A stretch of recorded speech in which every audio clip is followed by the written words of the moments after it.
This podcast is intended to provide information for educational purposes only and to serve as a starting point for you to have a conversation with your personal physician. Nothing stated on this podcast should be considered medical advice. Consult with your physician before undertaking or changing any treatment plan.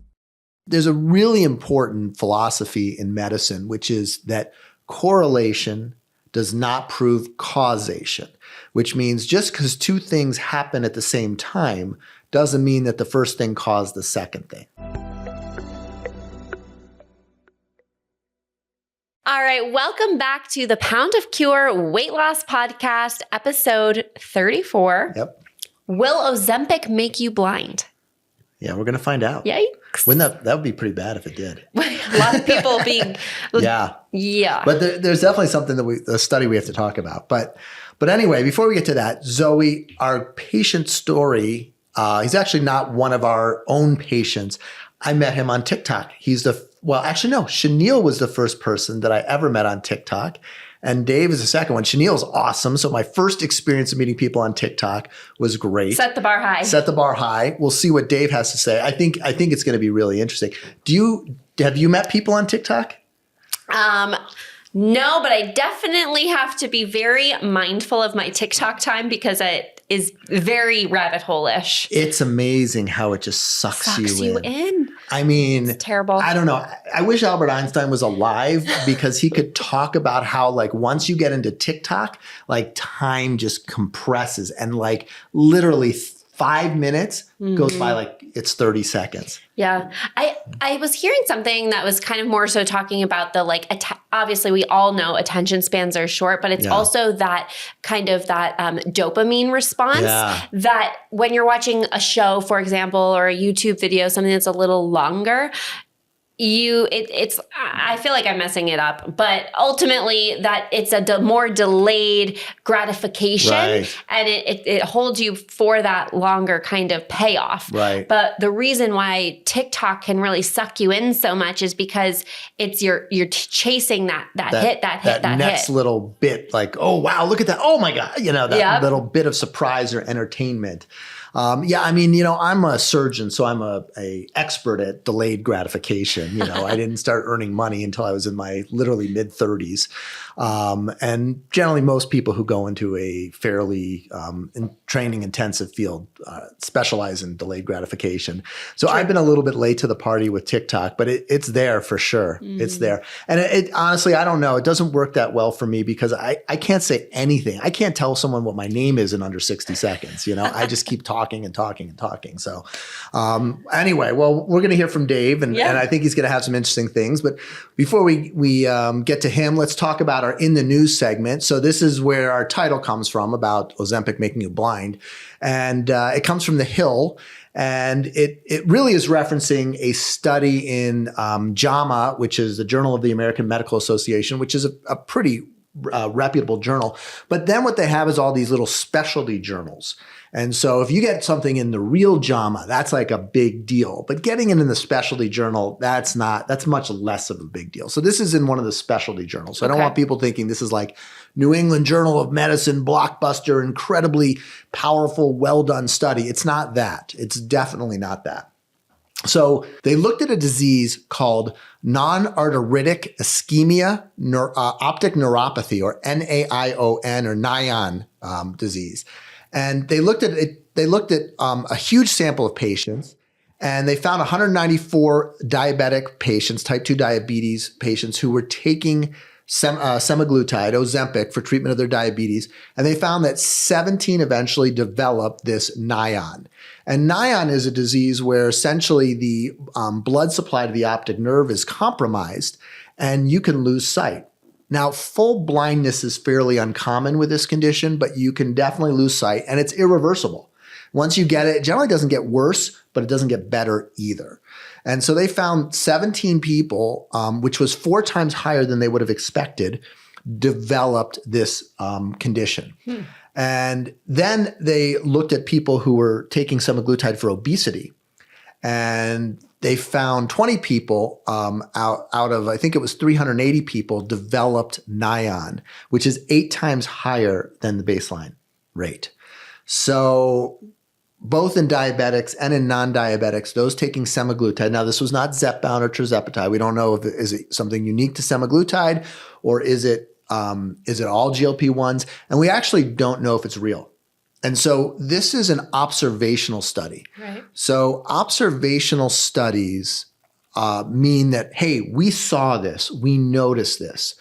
It doesn't prove causation. And there's a really important philosophy in medicine, which is that correlation does not prove causation, which means just because two things happen at the same time doesn't mean that the first thing caused the second thing.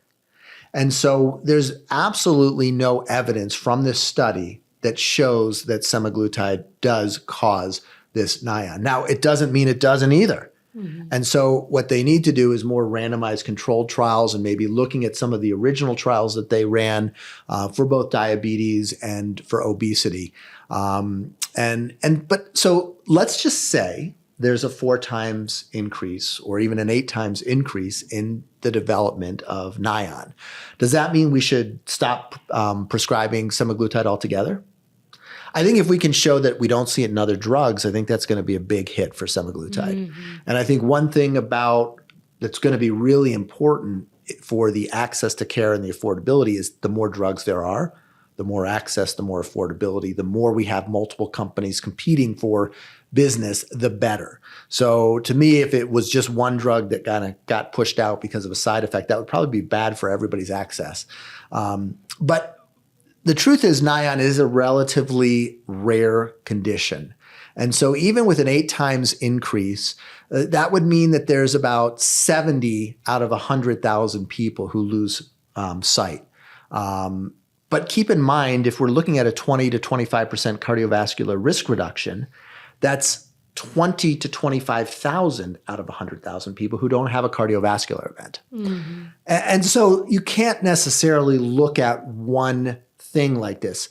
We know NSAIDs, Advil, Aleve, ibuprofen, which most people take like it's no big deal, causes Stevens-Johnson syndrome, which can be a terrible, terrible, awful condition where essentially your skin falls off. And with everything, with antibiotics, we see anaphylaxis. With a lot of these medications that we take commonly, there's these very rare, uncommon events, and we accept them. Small percentage. Yeah, small percentage. So my suspicion is, my hunch is they may find something here. This might be real. And I think one of the reasons it might be real is they saw it in the diabetics and the non-diabetics. And so they saw it in 2 different groups. And that also suggests that there may be something there. But I think even if they do, and especially if it's just vision, a decrease in your vision loss, not going blind, then my hunch is it's not going to change our prescribing recommendations. It's not going to change much about this. This is just like one of those risks that the patient is aware of when they start, and weighing that risk versus reward. Yeah. Like, is this tiny percentage of potentially developing this disease, worth not living the quality of life that they desire, that the medication can provide? Yeah, I mean, I think, we can see how much these meds change people's lives. The other thing I would say is we're going to find more stuff like this. Yeah. Right? This is the first thing we're seeing. There's going to be more. And these drugs are super powerful. There's going to be some bad things about them. Not only that, but like this study, this little JAMA ophthalmology observation study that probably, I don't know the details of the article, but of how much time they put into this, but this could have been 30 or 40 hours of someone's time to write this article. Mm-hmm. Not exactly like what we see with some trials where it's like years and years with many people involved. This was a relatively small trial, and it's going to hit the news cycle big time. Well, I wanted to say, so that, like you mentioned, this is an observational study, which shows, okay, this could be correlated, not caused by one, it's not a causation.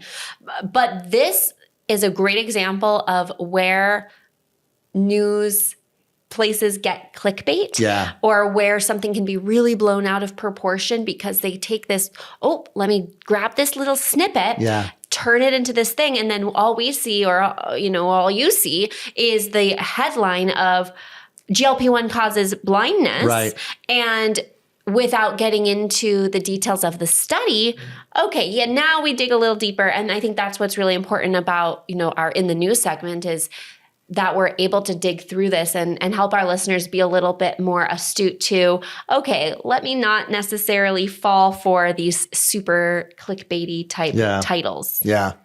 Well, we did use that title for our podcast. Well, hopefully it worked.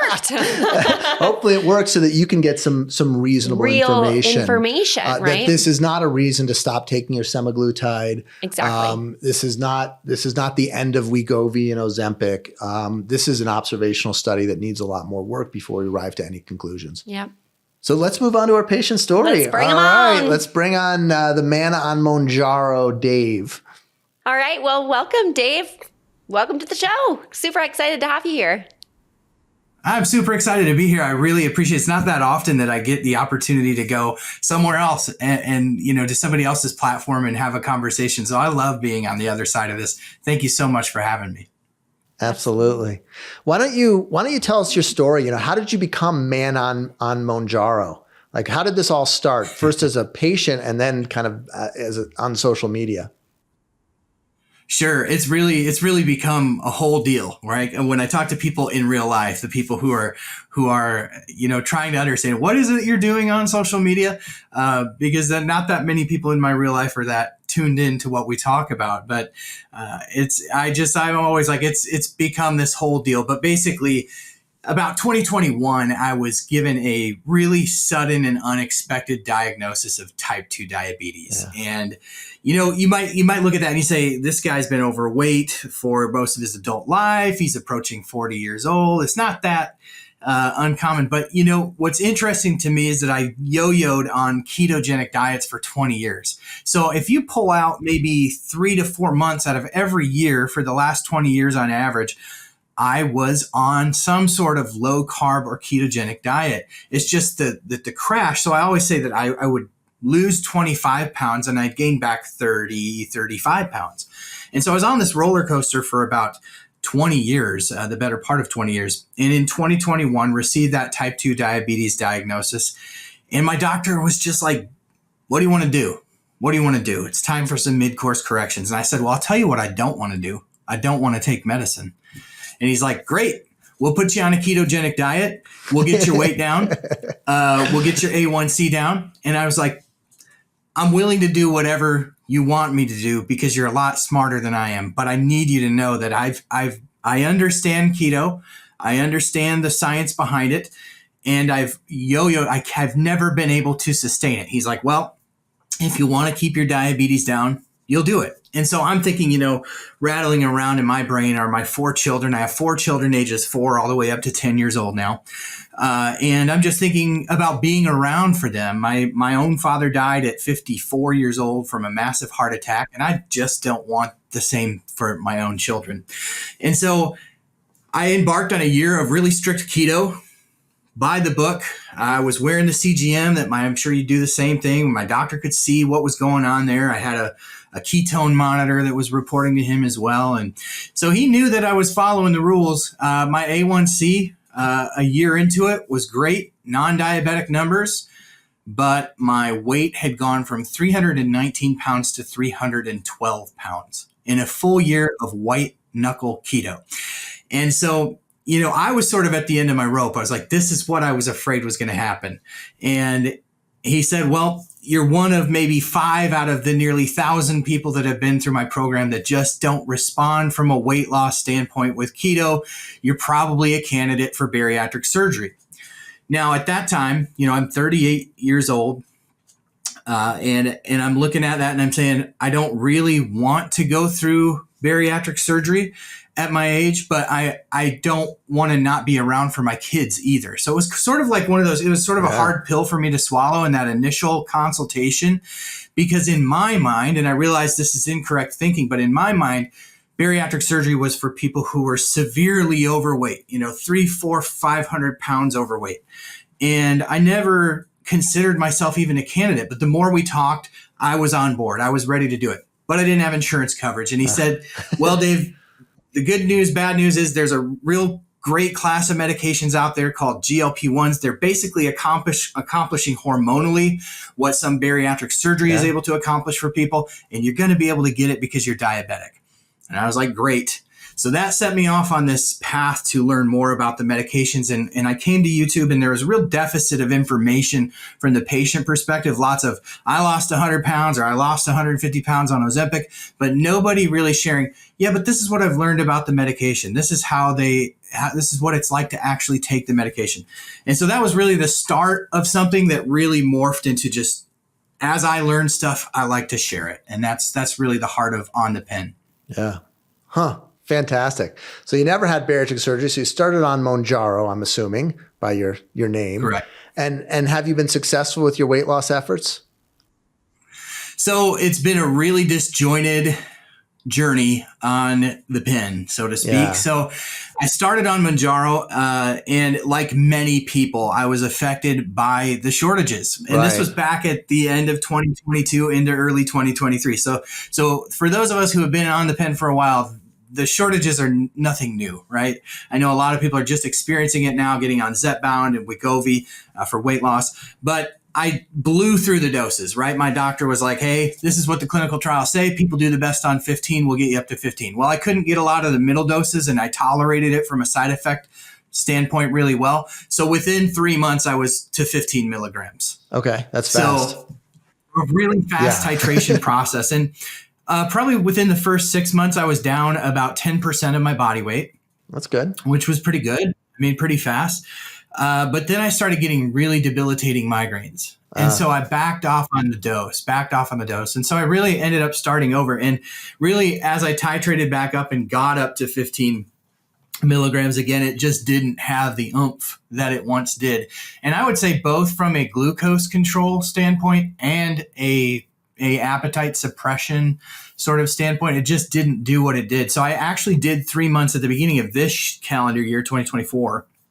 I actually went on Ozempic for 3 months just to see if I would respond better to semaglutide. Anecdotally, I'd heard from enough people that, it worked better for them. Not most people, but some. And so I was like, well, maybe I'm some.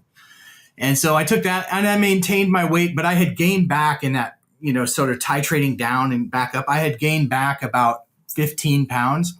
And so as I sit here today, I'm at about 292, which from my starting weight on this journey before Mounjaro was 219. So, a pretty, it's 20 some pounds or whatever, but it's not where I want to be for sure. First of all, you had diabetes, right? So diabetics lose less weight on these meds. And then I think, if you look at the SURMOUNT trial, there's one, I don't think people talk about this graph enough, but I go over it with all my patients, but it maps out at the 3 doses, and I think that's another important thing in terms of access to care. But it maps out the percent of people who lose greater than 5% of their total body weight, and percent who lose greater than 10%. It goes all the way up to 25%. And what you see is about 10% of people lose less than 5% of their total body weight. You move up to 10%, and this is in non-diabetics. You move up to in a very controlled study, right? Controlled diet, controlled movement. So we get up to 10%, and I don't know the number offhand, but it's like 20, 25%, somewhere in that range. It's a very real percent of people who lose less than 10% of their total body weight. And I think there's something that and again, social media is partly to blame, because the algorithm's it's gonna pump up all the people who are puking their guts out and totally miserable, or it's going to pump up the people who have lost 150 pounds, and then but the truth is, for 95% of people, they're going to be somewhere in between those two places. And that's what we're seeing. And so I think, in all honesty, your response is definitely not the worst I've ever seen on these meds. And I think it just shows the complexity of these medications, that there's a lot of nuance and a lot to them. What have you done with nutrition while on these meds? Have you put a lot of energy into nutrition? Are you still kind of on the keto plan? That's the question I get asked the most, right? Because I've been making videos for a year and a half now, and people will see those videos. I saw your video from a year ago. I see your video from now. It doesn't look like you've lost any weight. And so, the reality is what I used to say when I first started Mounjaro, and this got me down to that, 30, 35, 36 pounds down, right? This was my approach initially, is I had white knuckled it for so long, including that again, remembering back to the prior year before starting Mounjaro, that was the white knuckling the ketogenic diet. I was so over that roller coaster, that 20-year roller coaster, that I kind of mentally just said to myself, I'm just going to eat. Yeah. And I'm going to let my body do the feedback, right? I'll eat when I'm hungry. I won't eat when I'm not hungry. And the medicine allowed me to do that. And to the point where I said earlier, I was on that initial titration up down about 10% of my body weight.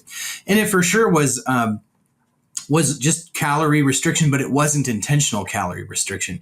I was just committed to not going on the yo-yo. I was committed to, I'm going to eat the way that I know I can eat for the next 30 years of my life and sustain it.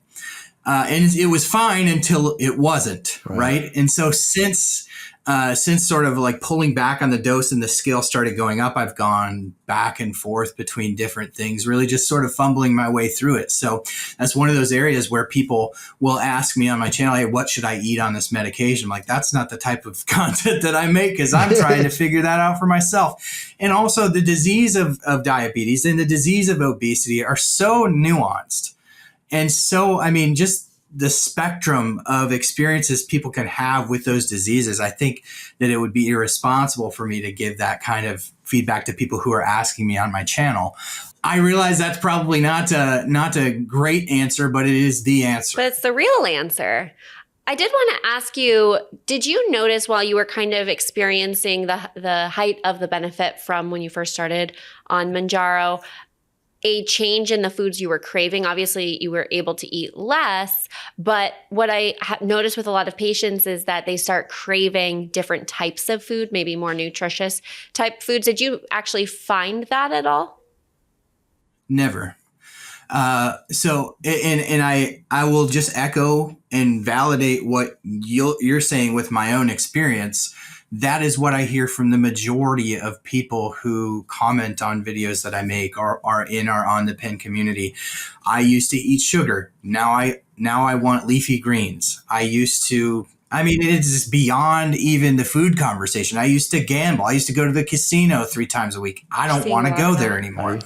Yeah. And so you'll hear, I hear this, but my taste buds never changed. And I realize there's even data coming out that shows that is actually happening with semaglutide, especially in response to sugar.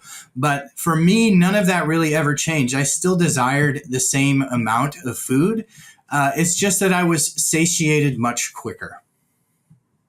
So let me just throw something out there, just kind of spitballing some ideas.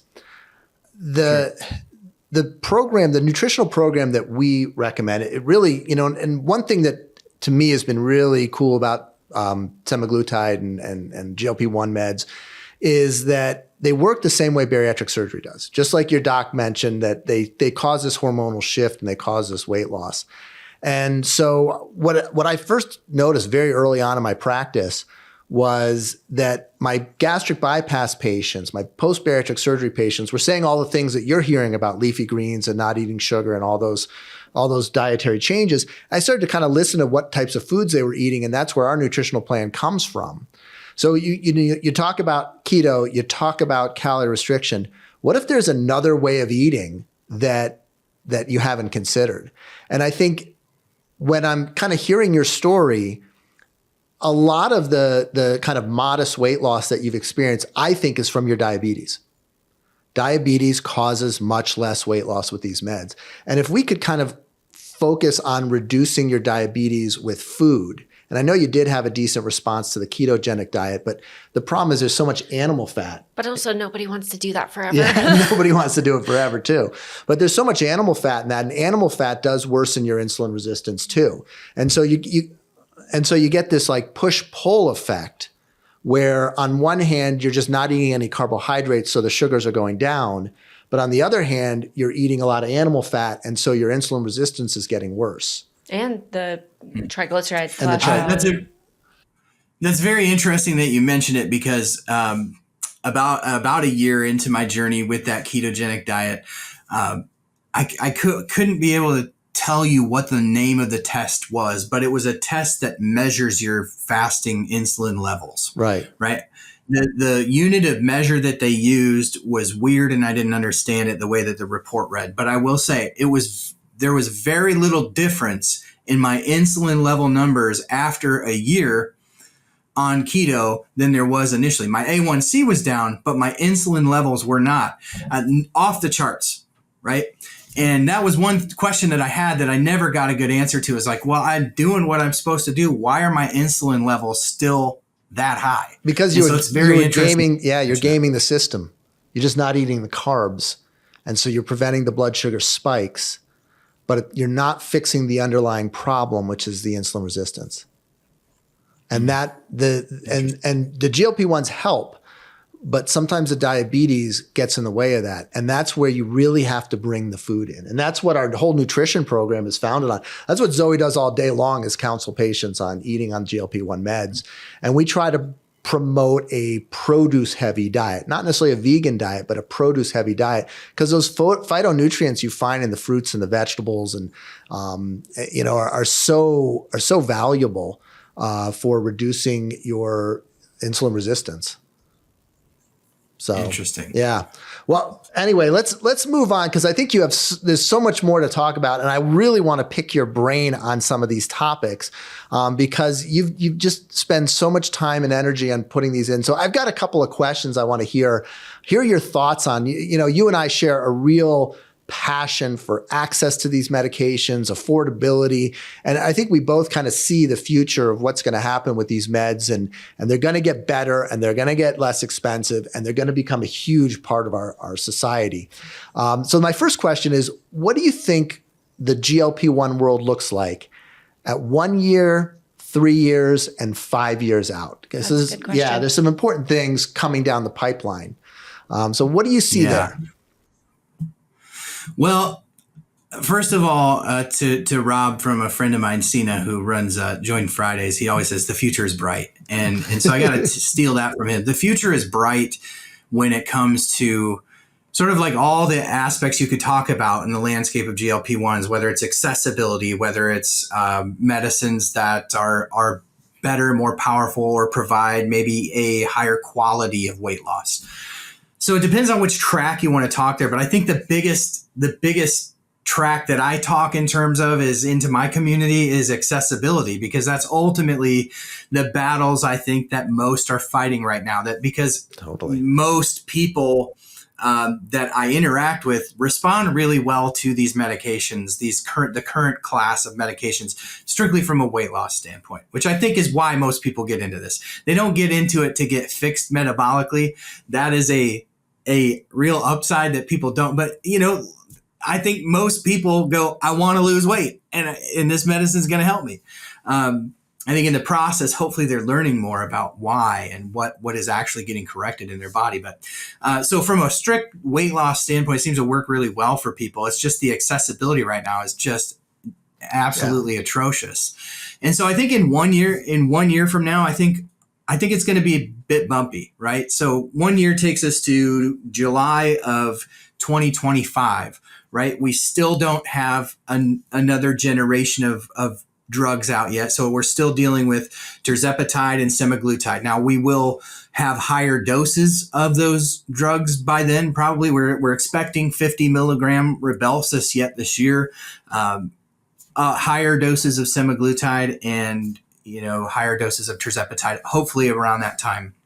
So higher dose is great, but really more demand and not enough capacity to keep up with it. So I think compounded versions of medications will continue to become larger and larger part of the landscape of accessibility over the next year. And I think you're going to see a tug of war continue to happen between pharmaceutical companies and providers that are providing access to compounded versions of medications. You see that yesterday the FDA came out with new guidance on sort of trying to tamp down some of the misinformation that goes on online from creators that are pushing medication. Like nowhere else in pharmaceutical industry can you have people out there making outrageous claims about medicines, but it sort of goes unabated on social media because you're just an influencer.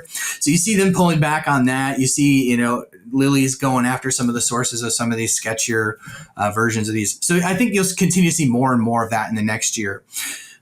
3 years from now, I think is a lot brighter, right? Because 3 years from now, we're looking at orforglipron, which is the oral small molecule from Eli Lilly, will hit the market sometime in 2026. I think orals are the dark horse. Oral versions of GLP-1 medications or incretin mimetics are the dark horse savior that we're waiting for when it comes to accessibility, because by that time you're going to see a lot of people who have successfully lost weight on Zepbound or Wegovy, and they'll be able to move to more of a maintenance drug and perhaps those orals, or even what we currently have, which is generic liraglutide. Those are going to be really great options that are going to free some of that capacity up. And within that same window, that 3-year window, that takes us to 2027, we will have CagriSema, we will have retatrutide. So we'll have the next generation hitting the market as well for people who haven't responded to the current treatments as well. And those excite me probably the most, more than anything, because you're talking about new pathways of weight loss. Right now we're dealing with the sort of central weight loss. It sort of acts in the brain to, obviously it's doing other things in your gut, but it's primarily acting in your brain to turn that switch off that tells you to eat. And so you're talking about retatrutide that adds the glucagon component that's actually revving up your metabolism. So some of that more peripheral weight loss. You're talking about amylin agonist and CagriSema. So amylin, which is co-secreted in the beta cells of the pancreas with insulin. And I think that's a real sleeper for diabetics, because if you're diabetic, you're insulin resistant. Is there amylin resistance? If you're not making enough insulin, are you also not making enough amylin? So that one as a diabetic probably excites me even more than retatrutide does. And that one will get before retatrutide, so 2026. Looking out 5 years from now, I think it's almost hard to imagine, because what is really exciting to me is Novo Nordisk and Eli Lilly. Of course, there's other pharmaceutical companies that'll jump in, but they're gobbling up these AI companies. And when I think about AI and the potential for AI to sort of come into the game and really just shift the timeline, right? I think that's what AI has the capacity to do. All these clinical trials that are wasted right now with molecules that don't pan out, like on the down low, I sort of think AMG 133, which is a new one that Amgen is working on, that is actually a GLP-1 and a GIP antagonist. Right. I think that one, I'm not sure that's going to pan out because of what you're seeing with such harsh side effects. So but you think about all the money Amgen's putting into those trials, and it's crazy. Right. AI has the power to just identify the molecules with a strong likelihood to succeed in certain subsets of patients. So I'm excited for 5 years from now for there to be more individualized treatments from a strictly pharmaceutical standpoint, more individualized medications that maybe tailor more cocktaily versions of medications. You talk about the quality of weight loss. Eli Lilly purchased a company that has an asset called bimagrumab, which is a muscle-preserving antibody. They're talking about coupling that with tirzepatide and retatrutide. So that's a super exciting one. 5 years from now, I think we'll be talking less about the ability of these medications to bring down weight and how they can do that better in certain individuals with certain situations and improve the quality of that weight loss as well. Yeah, that's exciting. Yeah. Isn't that cool? Very cool. And I think, just to add on to that, something I think that we'll see around 5 years is better pharmacogenetics, where from a simple blood test, you can say, oh, there's 7 medicines out there.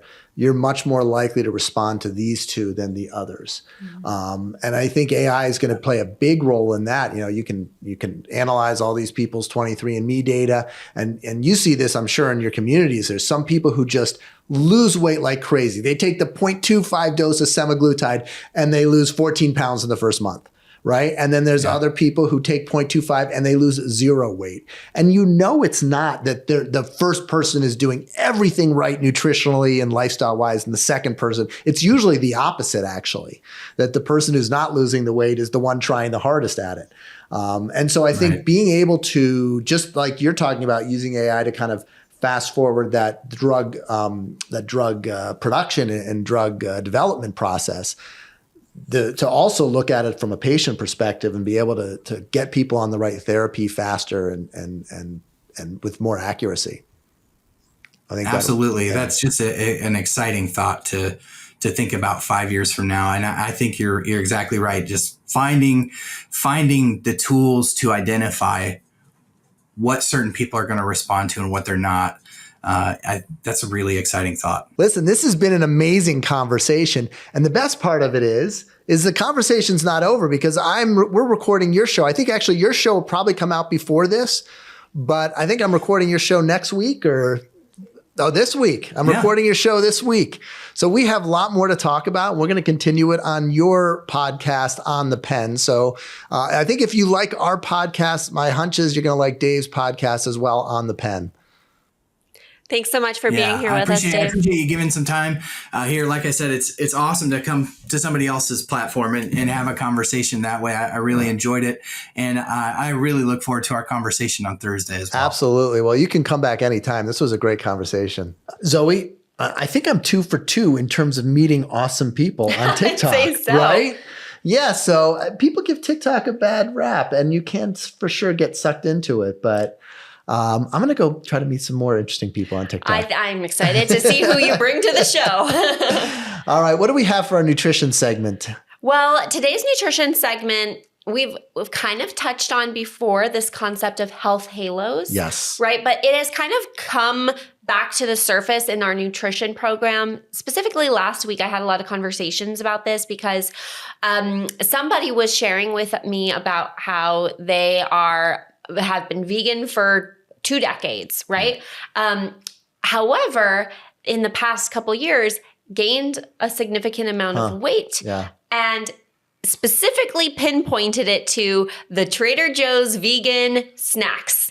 And I think that really sparked why I wanted to talk about health halos today, because it goes to show that just because it's from Trader Joe's, just because it says it's organic, just because it says it's vegan, if it's a highly processed food that has a lot of ingredients, that has added sugar, guess what? Sugar is vegan. Right.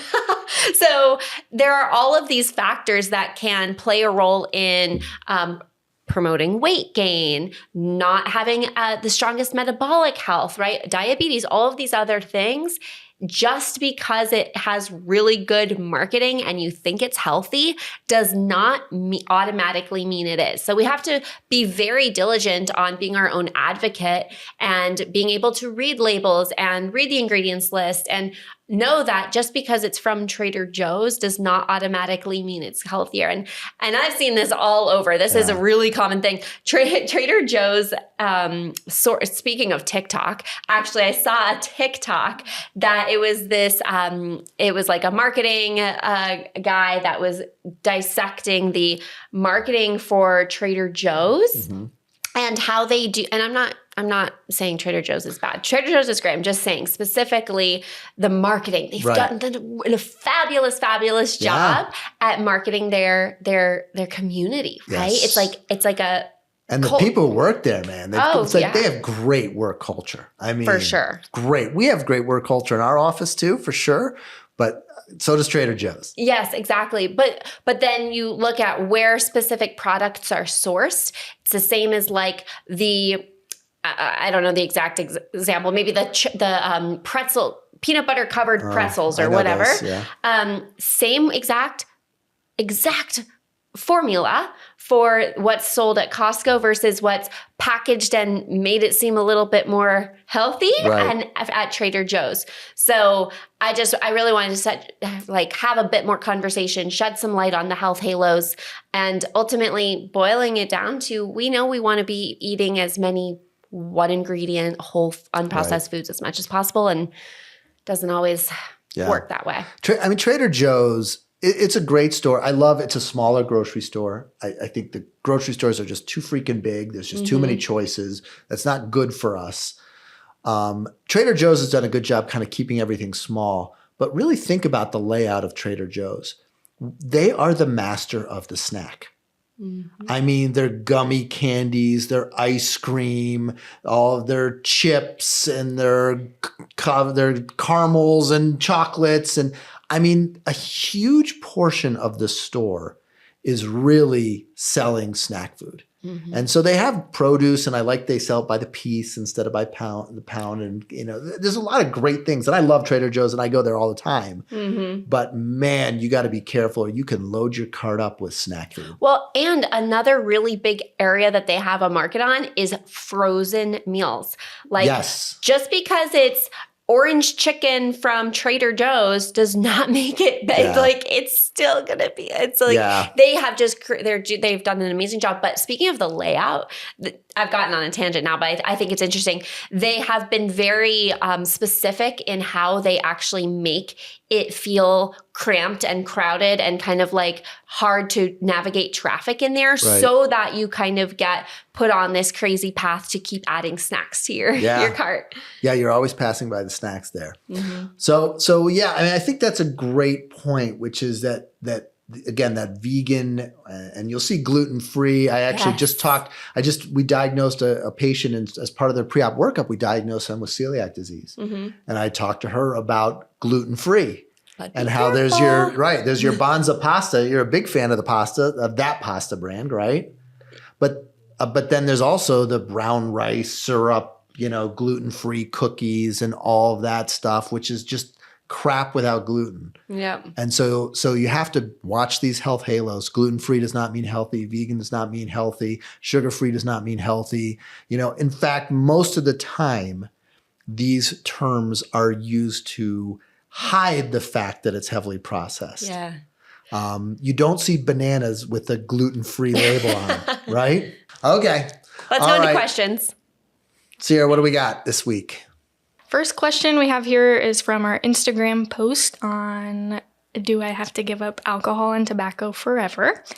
Hi, Dr. Weiner and Pound of Cure. If I drink in moderation after gastric bypass, some weeks 1 drink, some weeks up to 7 drinks, are there any physical side effects that might be going on that I'm not aware of that I should be wary of? I am 2 years post-op and so far keeping 45 kilograms off.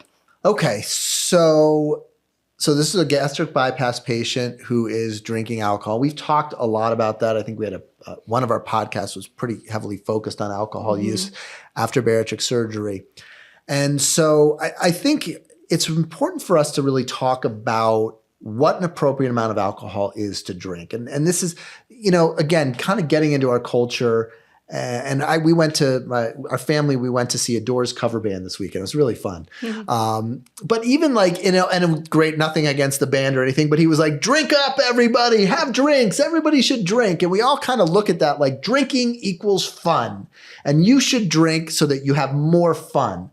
And that's just our culture. We kind of really endorse and support large amounts of alcohol consumption. But we also know that alcohol is very unhealthy, very fattening. And it also in gastric bypass patients is particularly dangerous. And so I think what's the right amount of alcohol to drink in a week? I think 2 alcoholic beverages or less per week is appropriate. And I'd love your thoughts. And I think that's from someone more in weight maintenance mode, but I want to hear your thoughts about alcohol in terms of weight loss. But I think that's to me a reasonable number where it's unlikely that you're developing an alcohol use disorder, that it's unlikely that you're using it in an irresponsible way. And so when I hear this is someone's drinking 7 drinks in 1 week after a gastric bypass, even if that's a drink every day, to me, that's a red flag, because what happens with this is it's not like I go from 0 to total alcoholic in 6 months. You know, it's like year 1, I'm drinking 2 drinks a week. Year 2, I'm having, you know, a drink almost every day.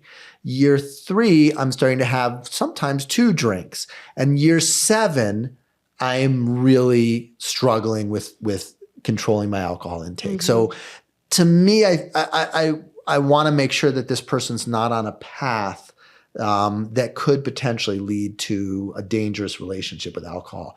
1 drink, no problem. 7 drinks in a week to me is beyond the limit of what I would be comfortable with one of my gastric bypass patients drinking.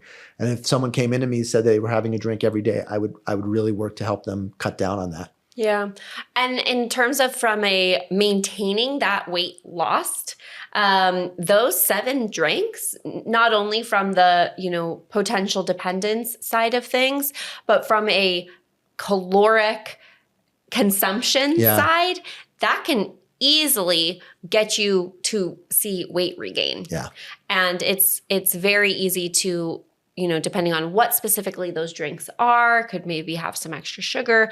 So it's just a matter of, okay, with those 2 drinks or less a week, it's not going to be adding in a ton of empty calories. But if you're drinking 7, then that could very easily put you over in terms of like over time gaining that weight back. Yeah. What drink do you think, if someone says, okay, I'm going to limit myself to 2 drinks a week. And again, my best recommendation for a gastric bypass patient is 0 alcohol. Mm-hmm. But, let's just say my second best recommendation is 2 drinks or less. So let's say someone's going to follow my second best recommendation. What alcoholic beverages should they, are the best, and which ones are the worst? Good question. So I think you probably agree with this. I like to recommend, if you are going to be drinking, doing the hard alcohol, so maybe vodka or tequila, something like that, and a 0 sugar or low sugar mixer like a LaCroix or a sparkling water, maybe some lime juice or some lemon juice. And that way you're really only getting the calories What about like I think Trulies are like that. There's a few brands that do that. A lot of them use artificial sweeteners. Yeah, well, the Trulies and like the High Noons. I've been enjoying the High Noons personally because they're made with vodka versus a malt liquor. Like the malt alcohol is like with the White Claw or the Trulies. But yeah, zero added sugar, which is great. And some of them do have artificial sweeteners, but some don't. So I would say trying to stay away from the sugary drinks, being careful of that. And also, like beer is going to be a high sugar, high carbohydrate drink. Obviously, a lot of cocktails that you were to order out at a restaurant is going to have a lot of sugary mixers. So definitely being aware of those ones. So I would say try to go with just the liquor and a 0 sugar. What about red wine? Well, that one is going to have some sugar based just from the grapes, and depending on if they add sugar or not. But, as we know, in moderation could potentially not be the worst thing. They talk about some of the phytonutrients like resveratrol in red wine. I agree. I think you're right. Like High Noon or some form of seltzer with a hard alcohol, keeping the calorie count as low as possible. And truthfully, keeping the alcohol count as low as possible. I mean, there's some beverages that are 7-8% alcohol and others that are 4 or 5% alcohol. Mm-hmm. And so looking at the lower alcohol versions as well, I think that's going to just be naturally lower calorie too. Yeah, well, and then also if you're thinking about making a drink at yourself, and if it's in a social situation or whatever it is, it might be more so about the socialization of having your drink. And so if you're at home and you can make your own, or you're at a party or whatever it is, you can put a splash of alcohol and mostly seltzer or sparkling water. So you don't have to do a full shot too, if it's more so about that kind of just social interaction. Yeah, I think that's a great point. Nobody says you got to put a full ounce of alcohol in the drink, right? Yeah. Put a half ounce and call it a drink, and stick a lime wedge on the end and the edge, and that's what you're drinking. And so I think all those strategies are really important for weight maintenance and for just general health. And you're younger than me. I think as I get older, man, just even one drink sometimes will mess me up the next day. Yeah. Certainly mess up my sleep. Oh, and same. And that's why at this point, it's like, I value my sleep so much more than I value that, one drink maybe. I absolutely hear you. Yeah. If there was a drug that could make me sleep for great sleep for 12 hours, I'd probably be an addict. All right. What's our next question, Sierra? Okay. This one is from our YouTube video on the metabolic reset diet, lowering your set point with food. I've had anorexia for 2 years, lost 20 kilograms, and have been eating less than 500 calories a day for months. Any tips to fix my metabolism is so appreciated. Should I start lifting weights? So I first want to address this question by saying, with a history of an eating disorder, seeing an eating disorder specialist Absolutely. is my number one recommendation, because it is so much more nuanced than just a simple fix or a simple answer on a podcast, right? So if that's not something that you've explored yet, I highly recommend that. And also working with a mental health specialist, because the two are so closely intertwined. So definitely seeing a specialist. There are many registered dietitians who specialize in eating disorders. But let's say your eating disorder is no longer highly active and you're working on slowly increasing your food intake and your metabolism. I would say, just like with weight loss, baby steps, starting slow, making small changes, I would recommend a similar thing here. If you're right now baseline 500 calories a day, where can we make little incremental changes in your day to healthfully increase your nutrition? And yes, lifting weights, that's going to help increase your metabolism, but that would not be my priority. My priority would be increasing your metabolism through increasing your nutrition. Yeah. I think the metabolic reset diet is really a good diet for someone who's struggling with anorexia. Again, of course, assuming that your counselor is in support of this, but because it forces you to eat. Right. You have to eat a pound of vegetables. Mm-hmm. You have to eat half a cup of beans every day. And so if you're going to successfully follow our diet, you must eat those foods. And so it really starts to get away from this idea that eating and food is the enemy, and just avoiding food and somehow learning how to suppress your hunger is the goal of weight control. It changes it from actually nourishing yourself to be healthier.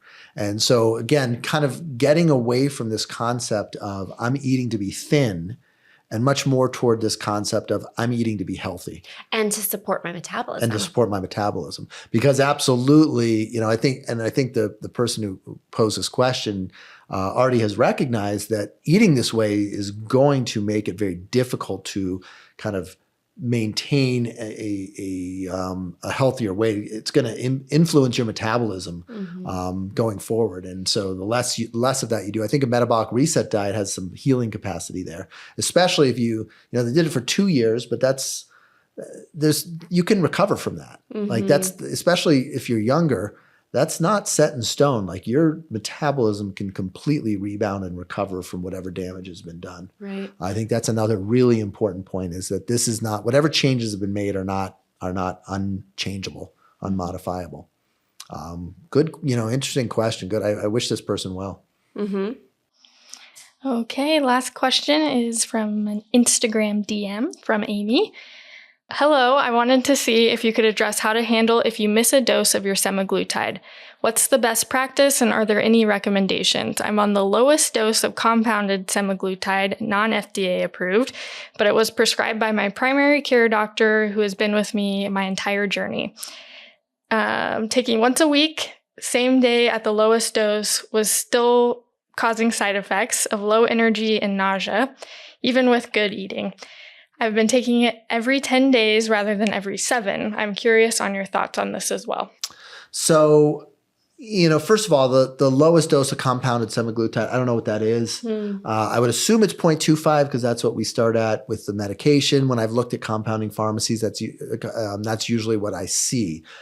But the truth is 0.25 is to some degree a homeopathic dose for most people. Most people barely react. I believe that this dose is really designed to kind of find that very small group of people who have a pretty strong negative reaction to semaglutide and to not overwhelm them with too much medication where they might be sick for weeks.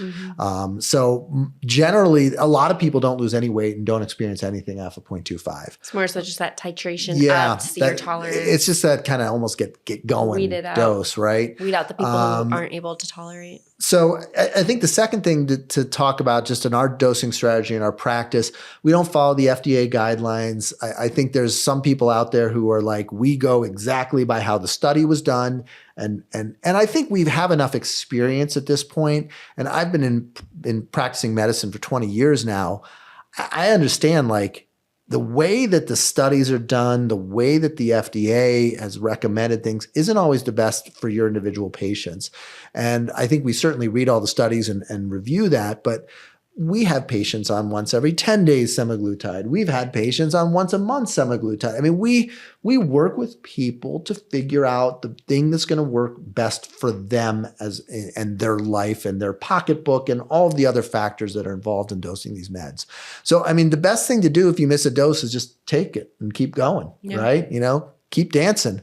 And I don't know that you really need to be modifying things in any way. I mean, I think the important part too is that, as we've talked about, over and over again, how important food is with this and the right diet. So, yes, definitely. I just wanted to kind of mimic what you were saying in terms of the dosing strategies that you and our other providers employ is very individual driven. Right. It's you're not going to increase the dose if they're losing weight. Yeah. You're not going. So there's all these different types of things that do not follow exactly as the study says, but it makes it so much more like the patient is in the driver's seat in terms of you guys matching their response and the care that you're providing so that they get the best results and the minimized side effects. Yeah, absolutely. All right. Well, I think that wraps up another episode. This podcast is produced by Sierra Miller and Rhiannon Griffin, and the editing is done by AutoGrow. Thanks especially to our guest, Dave, who over on YouTube, TikTok is On the Pen. That's the name of his podcast. Right. So go check him out there. Please check us out on social media or at our website and consider joining our online nutrition program or Pound of Cure Platinum program if you are in need of some more personalized assistance. See you next time. Bye-bye.